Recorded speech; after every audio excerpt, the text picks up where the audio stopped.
What we're here tonight to talk about is two awards. One is the All-America City Hall of Fame Award, which is an All-America City from past designation that is doing something amazing. And we have nominees, and you can nominate yourself in the future or have someone else nominate you. But this year, the All-America City Hall of Fame Award goes to Fort Lauderdale, Florida.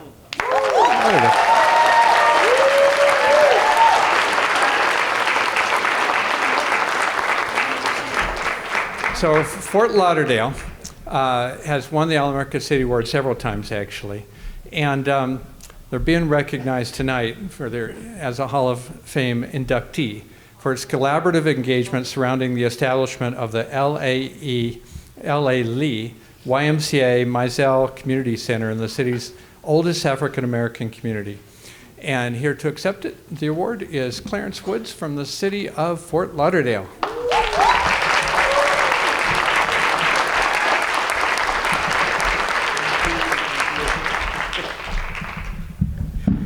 Thank you, Doug.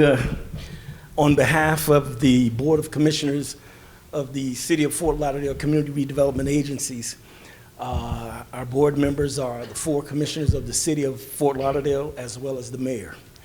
Also, on behalf of the YMCA of Greater Fort Lauderdale, we'd like to say thank you to the National Civic League for this honor.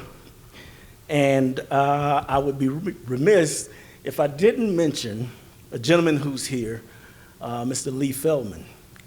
Mr. Lee Feldman was the manager of the City of Fort Lauderdale that hired me to do the job that I'm doing now.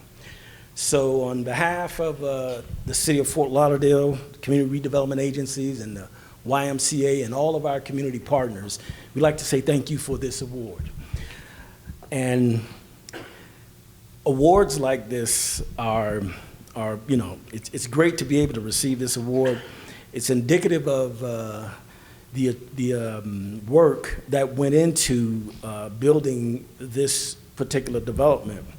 Just to give you a little bit of information about it, Doug mentioned the fact that the location of the L.A. Lee YMCA Mizell Community Center is in the oldest African American neighborhood in the city of Fort Lauderdale. And the actual location stands where there was the only hospital that African Americans had access to back during the time of segregation. So when the other YMCA became obsolete and there was this idea to build a new YMCA, somehow this particular location was suggested. And of course, when there's a relic in the community that's very near and dear to certain people, not everybody will agree that, something like a YMCA should be placed on that sacred ground. So through some trials and tribulations, we actually were able to get through all of that. But when projects are right and they're good, then they typically happen. And what was good about the leadership, they made sure that everybody, even those that didn't want to see the Y go there, had a voice, and that they were able to participate and give their opinions and suggestions about how this YMCA should be built. So this YMCA is probably one of the most unique YMCAs throughout the country. The old YMCA didn't have a pool, and I know that most YMCAs do have pools, but this particular one didn't have a pool, so they made sure that there was a pool in this YMCA, and because there was an attachment to the fact that this was the only place that African Americans could go for a hospital, they also included Holy Cross, which is a medical facility in Fort Lauderdale. There's a clinic in this YMCA with Holy Cross. There is a pharmacy that there hasn't been a pharmacy in this section of Fort Lauderdale and forever. We have an African-American-owned pharmacy in this YMCA. We have Broward College. Broward College is the community college, but now have 4-year degrees. They have the whole 4th floor so that folks don't have to go outside of the community to go and get an education.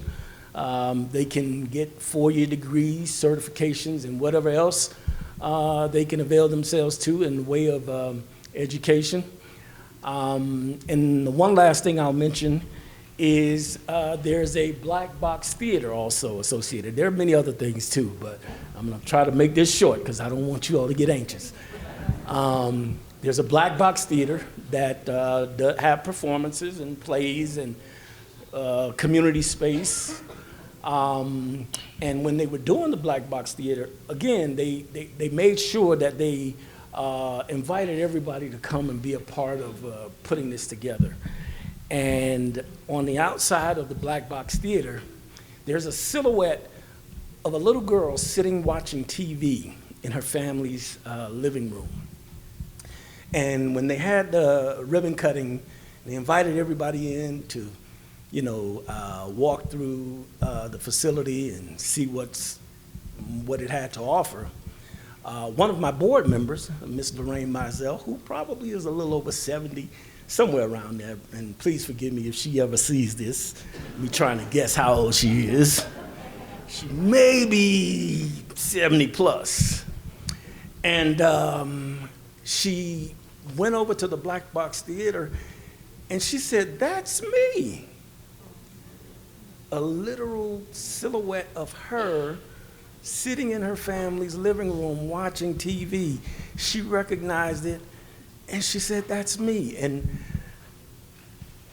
the overwhelming expression of joy that was, it was more than joy. It was like she was shocked to see it, but that said to me, we got it right.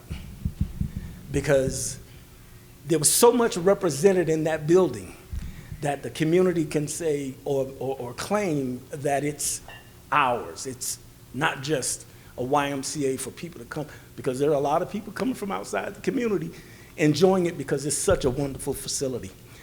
But the people in the neighborhood have adopted this facility as their own. And thank you, National League, Doug, and everybody else for this wonderful award, and we really appreciate it. Thank you.